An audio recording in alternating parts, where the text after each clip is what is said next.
Hey guys, welcome to another video on Brand Device where we talk about business and finance. And in this video, I want to show you how much money can you earn on YouTube when you have around 2,000 subscribers.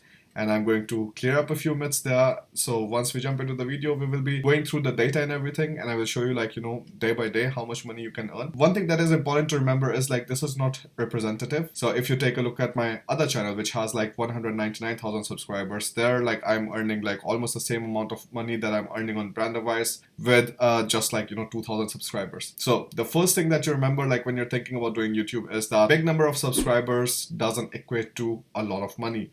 It just means yes, a lot of people are choosing to subscribe to your content. They're interested in looking forward to whatever you have to post.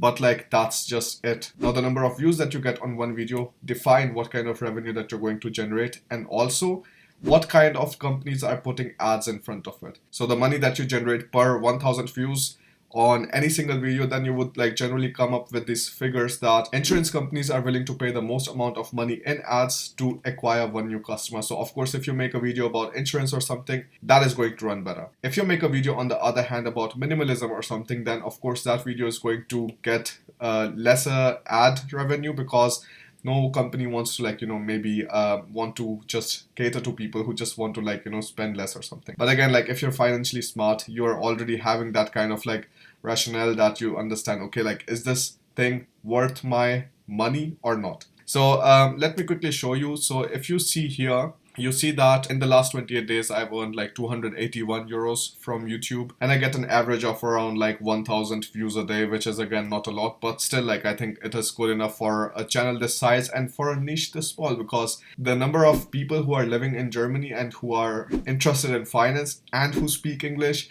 are super less. So I'm super happy with that. It's not a problem at all. The reason I started this channel was because I was super passionate about finances, and you have to be that if you're a business owner, because if you're not able to manage your money well, and you're not able to invest a good amount of it back into the business and save for the taxes at the same time and just juggle so many pieces together, it is very difficult for you to run a business at all. So in some other video, I will also talk about the difficulties of starting a business in Germany. So I think that would also be an interesting topic. So at 280 euros in the last 28 days, that makes the calculation so much easier. So this is around 10 euros a day, which is again not bad for a small YouTube channel. And of course, as the channel grows, the number of viewers generally grow if you're doing a good job. And then of course, revenue is just a side thing of it.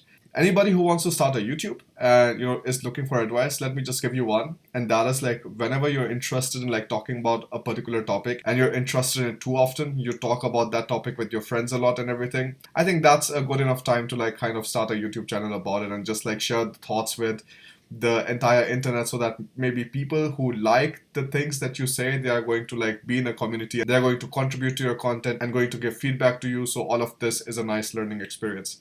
So this is how I'm taking it. And also every single time you think about having some kind of new idea or something. So of course it is not possible to have 100 different YouTube channels for every single thing, but I do have a YouTube channel then for the videos which I planned on making in Hindi, in my mother tongue. Then there was another channel, Bharat in Germany, where I was talking about studies and career and everything in Germany, which is also fine. And on this channel, I'm talking about stocks and business, just general other stuff about finances. So I think that is also just fine, so that I'm just having 3 different categories in which I feel talking about something, and I'm able to make nice videos hopefully and upload them there. So that was pretty much it. I hope this number maybe gives you some kind of motivation to start your own YouTube channel. You of course also have to take care of the paperwork and everything behind it. So if you want to learn more about it, I have an online course, the crash course for freelancing in Germany, if you're interested in that.